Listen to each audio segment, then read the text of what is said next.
Okay, well, this is where you can ask me any questions you want. And if there are no questions, I'm just going to share um, a lot of thoughts I have about the beginning of this weight loss journey and what might help you to stay on it for 6 full weeks, 42 days. If you can do something, if you can do this for 42 days, you can do anything. And 42 days isn't that long. It's going to happen whether you start on this path or not. Before we know it, it's going to be mid-October, and you can either be closer to your goal or you can be exactly where you are today. And I choose closer to my goal. I know most of you in this group are close in age to me, which I will be 50 this year. And I just didn't want to wait any longer. I just didn't want to wait to live my life any longer. And so in 6 weeks, if you can be closer to where you feel like you're thriving, then that's what I want for you, because it is the best feeling, I promise you. So I want to start at the beginning, because when I've really been thinking about how over the last 5 years, not only has the reason why I stick to my diet changed, not only the reason why, but my strategies have changed along the way. And it's really, I used to think that was a fault. I used to think, if I'm going to lose weight by doing intermittent fasting, then that should be my strategy. And once it stops working, I give it up and I try something new. But instead, this time I just built on those things that are working. So intermittent fasting can take you so far, but then it might be time to layer another strategy on top of that to get you to the next level, to break the next plateau. And it's okay to change this up from time to time. Just like the reason you want to lose weight can change from day to day for me sometimes. And it's important to revisit those things, because my reason for losing weight 5 years ago might be different than my reason for losing weight today. Sometimes it's aesthetics. Sometimes it's just, I want to put on a pair of jeans and not feel like I can't wear them. Like I just want to wear sweats all day. And I don't want to do that. Sometimes the reason is because I want to run faster, and it's easier when you have less weight to run faster. Sometimes it's just because I want to be an example of a healthy person, for my kids and my friends and my family and all of that. So it's okay to have that change. It's also okay to have your strategies change. Sarah says, I recently saw a Facebook ad that showed that you should have a different intermittent fasting strategy based on your age. Is that true? I wouldn't say based on your age, but I think it's good to change up your intermittent fasting strategy depending on your circumstances in life. So if you're at a time in your life where you're feeding kids all day, that might be hard to, just eat from noon to 8 because you're fixing food for the kids in the morning. So I think depending on your life circumstances, it would be different. I don't believe that intermittent fasting, that the mechanics of it would change your results based on your age. But I am a big fan of intermittent fasting. There's a lot of evidence that show that the turnover of the autophagy, where you're, shedding bad cells and growing new ones, can happen during your fasting stage. But the truth is, you can get to that place by eating fewer calories as well. Like, you don't have to be completely fasting to get to a place where you can have that cell turnover. So eating fewer carbs, eating less sugar can also help you along that. So I know that doesn't answer your question, but I don't believe it's based on age, but I do believe based on your circumstances, and also maybe the time of month. I don't know if you follow that Dr. Mindy. She talks a lot about intermittent fasting for females and for like during menopause, during perimenopause, and after. And okay, so I want to see who's saying these things. So Cheryl, the more you eat, the more you want to eat. This is 100,000% true for me. And that's something that it snowballs, just like when I'm eating less can snowball into having more and more and more discipline. Eating more makes me want to eat more and more and more. And so I believe that 100%. If I overeat, like say I start dipping into the peanut butter with a spoon and I eat 3 or 4 spoonfuls, I just want to keep eating. And so I agree. The more you eat, the more you want to eat, especially food that tastes good. It's almost, I mean, it's really unfortunate, but fortunate at the same time that food just tastes great. I've said before, I've never had an eating disorder. I would never call what I consider overeating. I would never call it a binge eating disorder. I just really like food, and there's nothing like disordered about that.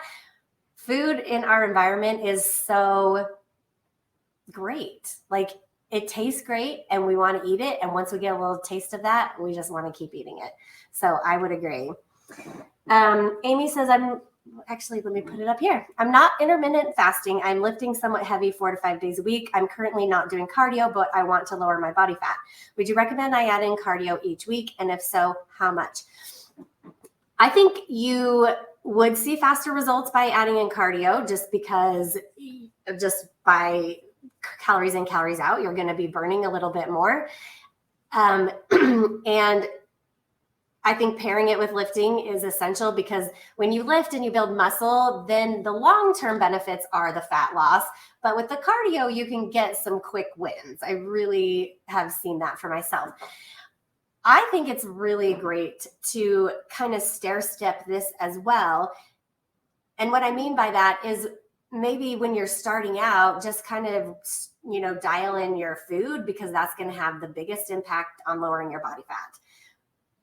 Biggest impact. So work for a couple of days, a couple of weeks on dialing in your food. And then once you feel like that's become a good habit, then I would step it up and add some more like higher heart rate cardio. In the meantime, you could walk, and I would do walking. If you just like cardio like I do, there's so many reasons to do cardio beyond just fat loss, even though I think it's great for fat loss. And anyone who says otherwise hasn't tried it like intentionally. But with that said, for longevity, if you guys want to live till you're 100 like I do, cardio is vital. Like cardio will keep your heart healthy, your arteries clean, and it just feels great. So I would start with some light cardio until you really dial in your diet, and then increase the intensity by checking your heart rate and getting that up. One thing that I'm starting to do, which I would recommend everyone do, is I did a 1 mile run for time. So as hard as I could, I ran 1 mile, and then right away got a heart rate. Actually, I just used my Garmin. At 30 seconds, I got my heart rate. At 1 minute, at 190, at 2 minutes, all the way till 4 minutes, every 30 seconds. And the goal here is to improve the recovery of your heart rate faster and faster every time you do it. And that is fitness, when you can recover with bringing your heart rate down quickly after your cardio. So check what your heart rate is. I would definitely add in cardio. I think there's so many good reasons to do it, but lifting heavy, sometimes that is an aerobic type workout if you're really getting your legs involved and everything. But I don't know. Do you like cardio? You have to like it. Well, you don't have to like it. You should like it. And I think, let me say one more thing about this. When I decided to lose weight, everyone would say, and I think this is really important. So, Amy, this is for you. Everyone would say, don't do something you're not willing to do for the rest of your life if you really want to lose weight. And I believed it for a long time. And then I remember thinking, I'm like, maybe that's not true. Maybe I can just run for 45 minutes a day for a year, see where it gets me. I don't have to do it forever, just see how I feel. But I could do it forever if I wanted to. Maybe I can run for 45 minutes until I'm 99. So I just started questioning that. And then that got me really consistent in doing it, because I thought I might want to do it forever, but I don't have to. Let's see. The good thing is I think that it's also true with exercise. Yes. And I like walking. Amy, good. But you're not a runner. Not everyone is a runner. I used to not even call myself a runner. I just jogged slow. And now I feel like I'm a runner. But yeah, it's just one of those things where once you like get into the meditative side of running, it's just like you want to go forever. Catching kids all day. Yes, that is cardio for sure. Yesterday, I was very sore from lifting. I took a break and did cardio instead. Any tips for sore muscle? Oh my gosh, yes, Cheryl. One, I love it when I get sore because then I feel like I did something. I feel like I worked hard for it. So I like the feeling of being sore, but at the same time, it's hard to get back into the gym and or back to the weights because you need that time to recover. And recovery, you have to take that time. But I love Epsom salt baths. I buy the Costco size Epsom salt like once a week. And I love, right away, a little bit of cold water and then a warm Epsom salt bath. I really like doing that. Also glutamine. I hesitate to recommend supplements a lot here because I realize that the evidence isn't very strong for most supplements, except creatine has some good evidence. And so I do think that helps with recovery because it just helps you build muscle. But glutamine is supposed to be for recovery. And I've been taking glutamine for the last 4 years. And I really think that that's helped stave off the soreness. So, but I think it's okay that you took a break and did cardio instead because it's that idea that if you do like less intense, like intensity isn't as important as consistency. I say dial back on the intensity so that you can be consistent, which I think is the best way. Like I would rather run every day than run a marathon and have to take 3 weeks off. Just less effort, but to be more consistent. I want to be a runner. Who's saying this? Oh, I'm not going to be able to see you guys. I want to be a runner and I've done 5Ks, but live in Minnesota where it's so cold. I don't like running on the treadmill either. Thoughts on the cold weather running? I've gotten more tolerant with cold weather running as I've gotten older, which is interesting. And yes, I do have lots of ideas. I used to say I wouldn't go out under 30 degrees. And then it was for a while, I wouldn't go out under 20 degrees. And now I can really tolerate under 10 degrees. And it's only because I've been getting better cold weather clothing that I really hardly get cold at all. In fact, I think that's the benefit of us getting older is now that I'm not buying soccer cleats and toe shoes every month, that now I can spend money on my things. And I have some hand warming gloves that like have a battery in it so they keep you warm. I have a couple really good hats.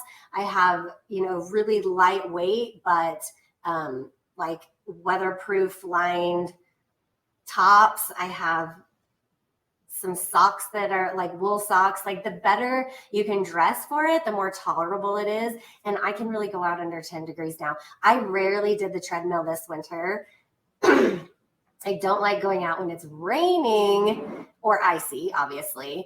But yeah, I get it. I get it that you don't want to go out when it's cold. But on those days when it's too cold, then of course, you could do a jump rope. I started jump roping today. Anything to get your heart rate up, really. Can I do half my lifting workout in the morning and the other half at night? Would it hurt my progress? No. In fact, it probably would improve things because you can start fresh without fatigue on your second workout. And so I think that's a great idea. And another benefit to doing it that way is after a meal, if you exercise after a meal, your body uses the glucose from that meal for energy. And even they did a study recently where they ate a meal and the only thing that they did was calf raises and their glucose level lowered, their insulin took care of the glucose and used that glucose from the meal for energy. So even if you did something after every meal, that would even accelerate fat loss even faster, because if you are using the glucose from that meal for energy, then it won't get stored as fat, and then you'll start using more fat. So yes, do split it up. I think it would be very beneficial. You probably quit running for 7 months of the year. I know. I need to move somewhere that it's 70 degrees all year long. That's my dream. I don't like winter running. I've been doing aqua aerobics to help with soreness and recover on my hips. That is a great idea. Water really is good for those joints. And so aqua aerobics, low impact. I can see that as my future for sure. I mean, it just makes sense. Do you do cardio before or after weightlifting, or do you think it makes a difference? I don't think it makes a difference. I do it after lifting only because I lift it so early in the morning that it's really dark outside and there's not that many people outside. So I like to be at the gym. And plus I like to go to the gym when nobody's there or there's fewer people there. So I'm at the gym at 4:30, which I know is early, but you know, as you age, I think you just keep getting up earlier and earlier and you can't help it. So I like to do weights and then run. I would prefer to run first just because my current fitness goals are related to running. I think you should do whatever your most important goals are. If your most important goal is muscle gain, then I would do strength training first. If your most important goal is like running a 5K, then I would try to do your running first. I have an issue with weak, small muscles, connective tissue in my left hip flexor. Sometimes squats and lunges cause pain. Are there any alternatives that work the same muscles that won't aggravate my hip flexors? This is very interesting to me. Who is saying this? Because, let's see. Can I change this? I can't see all the comments when I go over here. My husband is dealing with this right now. And he has, just structurally and whatever, his hips are inferior. And he's almost 50. And he's like, that explains everything. That's why I hate squats and lunges, because like maybe intuitively it always just didn't feel right for him.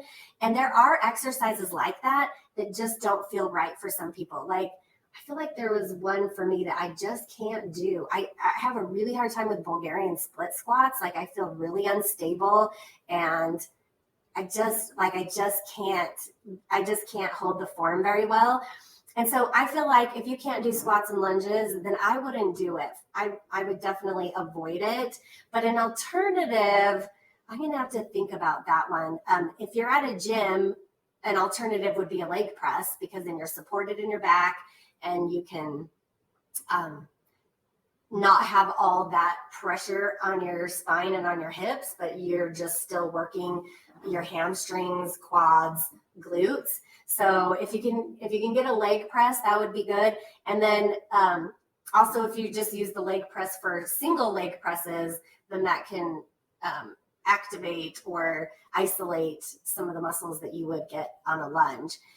A home version of that, first, I'm going to have to think about that.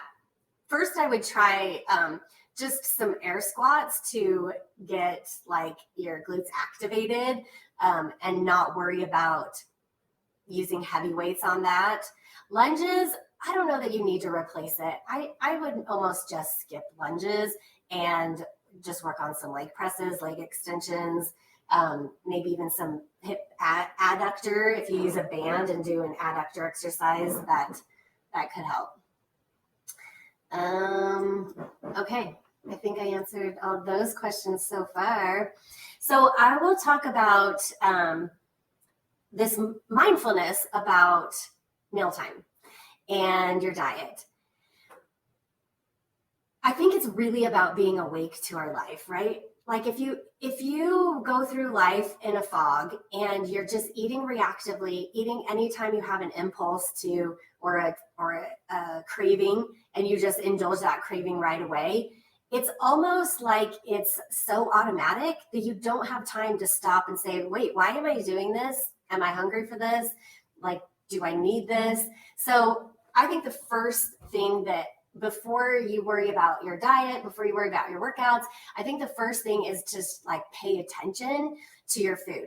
And I used to hate the word mindful eating because I confused it with intuitive eating.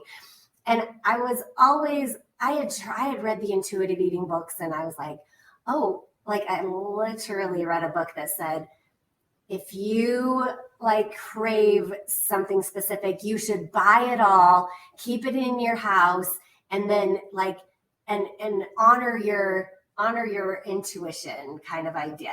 So I literally made cookie dough and I put it in my freezer, and I'm like, I'm going to learn this intuitive thing. I'm only going to eat this when, I feel like I should or need to, but I'm only going to eat a little bit.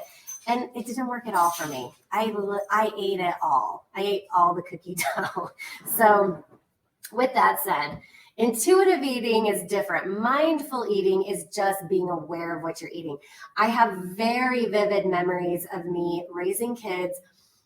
In the morning, we're having breakfast. Maybe I have like a bowl of cereal, and I'm reading the newspaper.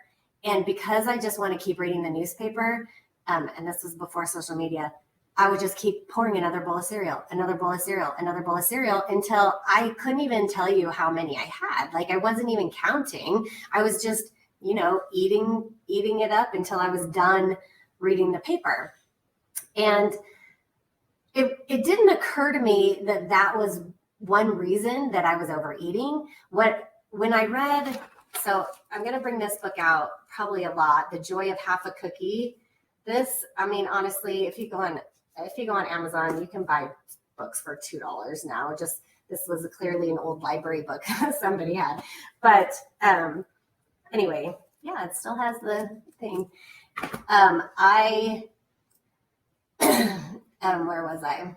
Oh, so reading that book, it was really clear to me that what I was doing was I was so unconscious about my meal that like 20 minutes later, I would be, rummaging through the pantry, trying to eat something else because I didn't even remember eating breakfast in the first place. I didn't even remember how much I ate. I couldn't even tell you like what I was eating because I wasn't paying attention to it. So the very first thing I did was sitting down to an actual meal and not being distracted, not reading the newspaper, not on my computer, not on my phone, and just being with your food.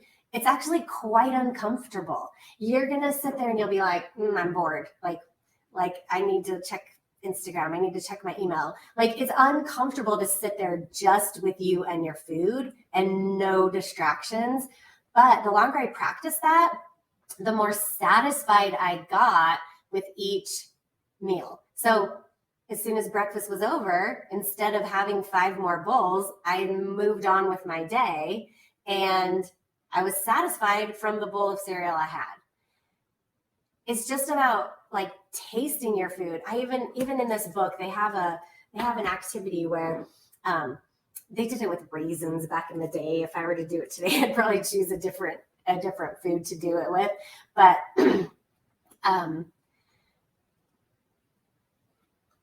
Grand Theft Weight Loss. I don't know what that is. I'm going to look it up. I just love weight loss books. I really do. I have a ton. I buy them at the thrift store all the time. You take a raisin or whatever food and you eat it literally as long as possible. So like while you're eating it, you identify the texture, the taste, the flavor, the sensations, like all the things with one raisin. And you compare that to like a time where you just get a handful of raisins and toss it in your mouth and swallow it right away. You might not have even tasted anything. And when you don't taste your food or when you're not present when you're eating and you just throw it down the hatchet, it can't be satisfying. And food is meant to be enjoyable. It's meant to be satisfying. We don't have to avoid eating because it's too pleasurable for us. We just have to come back to actually finding the pleasure in food. So anyway, all that to say, being present and being conscious with our meals no matter what diet you're following, can be a game changer. The second thing is the impulsive, this is the other thing I put in the email today, the impulsive nature by which we have a craving and we indulge it right away. Without that space, without saying, wait a second, why am I interested in a graham cracker right now? Like when you say, I feel like a graham cracker, and then you just go straight to the pantry and eat it, you have to think, really?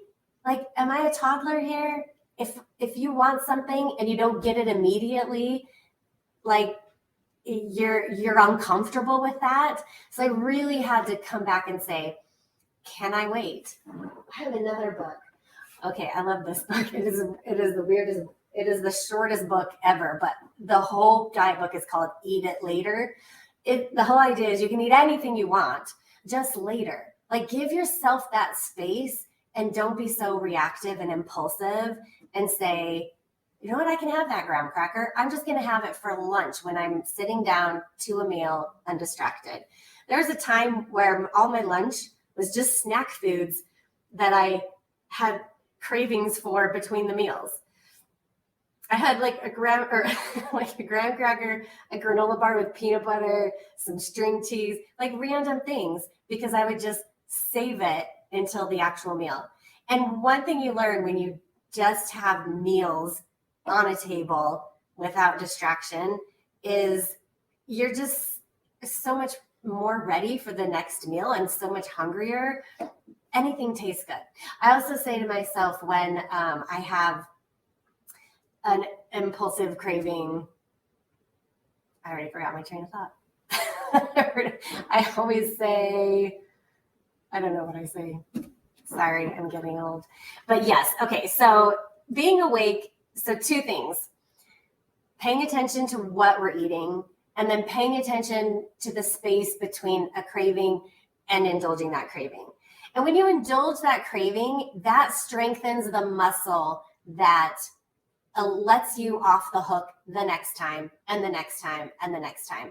When you say, I want a graham cracker, you immediately get yourself the graham cracker and give into that impulse right away. It strengthens your impulsive muscle. But when you practice discipline and you say, I'll have that graham cracker, but I will have it at lunch, then it strengthens your discipline muscle. And the more you do it in the disciplined way, the easier it gets and the stronger it gets. I promise that. There was a time where I would keep a tally of all the impulsive food I wanted to eat and me practicing discipline to eat it later. Tally.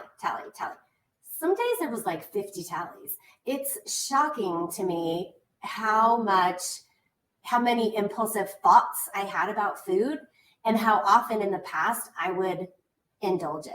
So keeping track, and every time you say no, even every time you practice that discipline, just remind yourself, yay, I'm glad I had that impulsive desire because I practiced discipline. I walked myself through it, and now I'm getting stronger at the discipline side. And every time you give into it, think, dang, now I'm strengthening this impulsive habit that I am trying to get rid of. So that is that. So if you're being present with your meals, this requires establishing some meal times throughout the day. And I'll talk about this more in the coming weeks, but it was important to me at the beginning because, as I said, I could not intuitively eat. I lost that skill probably when I was 8 years old, but so I had to establish meal times. And so if you are intermittent fasting, great. You can say my meal times are 10 to 5, 7. If you work out early in the morning like me, need to eat a little bit earlier, maybe your meal times are 9, noon, 3, 5. Those are mine.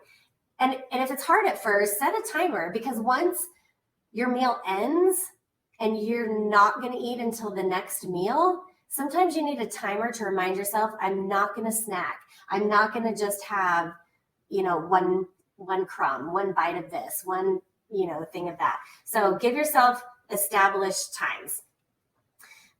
Create a space for your eating.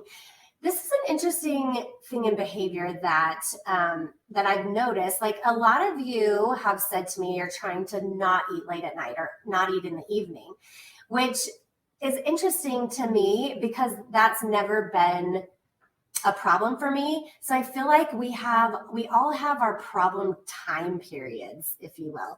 My problem time period is between breakfast and lunch.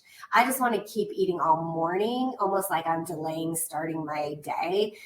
But I've honestly never, even when I was heavy, ate in front of the TV. I always watch TV at night, but I never eat in front of the TV at night. So it was never a thing. I did get to a point where I started eating in front of the computer, which became a bad habit. And so I had to stop that. But create a place where you want to eat and avoid eating in other places. So no eating in your bedroom, no eating in front of the TV, no eating in front of the computer. Eat in the kitchen, eat on the plate, eat at the table, and establish that as your time. So this is just going to help you eat mindfully if you have that in place. Chewing more slowly. Can I get an amen for all of you like me who are the fastest eater at your table? I don't know what it is. Like, I'll eat faster. In the past, I'm trying really hard to slow down, but slowing down really changes the game. Slowing down can help you eat less, because when I'm the first one done, I usually will take a second helping just because I want to be social and I want to keep eating while everyone else is eating. But not only that, but slowing down helps you to, like the raisin experiment, helps you to really taste and really experience the food and really enjoy the food, because food is enjoyable. So slowing down. And you've heard people say, like, if you can put your fork down between your meal or take smaller bites, sometimes you have to implement a few little hacks to slow down, but it does change things. And then assess your hunger. Okay, this is just like advice from regular diet books. Like, assess your hunger midway through to see if you're full. Well, I'm never full. I can out-eat any food competition. So that's a hard one for me. But if you do get full, and I guess that's not totally true, because I can really stuff myself with vegetables now. But, if you're full, you don't have to clean your plate. Just assess that while you're eating. Okay, so what else was I going to talk about? Let's see. Multitasking, we don't want to do. Here's an interesting study that says being distracted during meals puts kids at added risk for obesity and increased consumption of unhealthy foods. In this study, we found noisy and distracting environments affected parents' actions, and we know that parents set the tone for the quality of family meal times. And this is from the director of U of I's Family Resilience Center. Then it says the effects of the distraction were more marked for parents than for children. Parents ate more cookies and chose more diet beverages over sugary drink than the quiet group, but they also ate more carrots. Parents and children ate the expected amount of pizza. Anyway, so it's not just saying the distractions of your phone or the TV or whatever, but just like a noisy environment can also be a distraction. Let's see. Complete each bite before assessing mid-meal. Okay, and then I guess the last thing I would say about that is it's just a practice.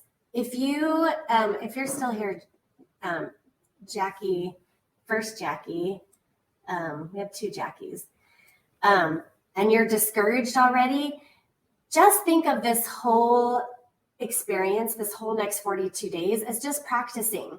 So if you're not going to get it right every time, we're gonna mess up, we're gonna slip up, but we can just count it as practice and move forward, not move backward, not start from the beginning, but just keep moving forward. And what we're going to practice this week is we're practicing eating without distraction. We're practicing being awake and aware of the food we're eating.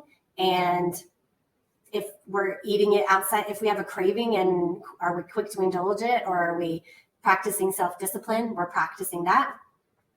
And that's easy, right? But two things to practice this week.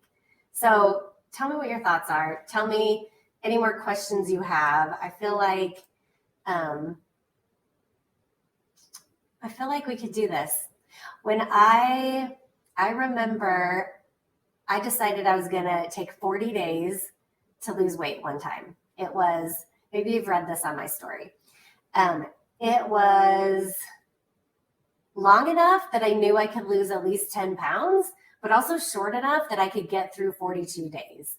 And I did it. And I was like blown away at how, as soon as I got honest with myself, as soon as I, actually wrote down all the calories I was actually eating, weighing and measuring, then it was really not that hard. Somebody asked me today, or I saw in the Facebook group, do you ever get past that feeling of depriving yourself of the food you want? And I really do think, I really do. I really did get past that. For example, all summer, I've been eating this really delicious bread. Like my husband buys this like oats and honey, chewy bread, and I was having toast with it every morning. And the more I ate that, the more I wanted to eat it. Then I started eating it for breakfast and lunch. And then I started eating it for breakfast, lunch, and snack. And I was like, all I want is that bread.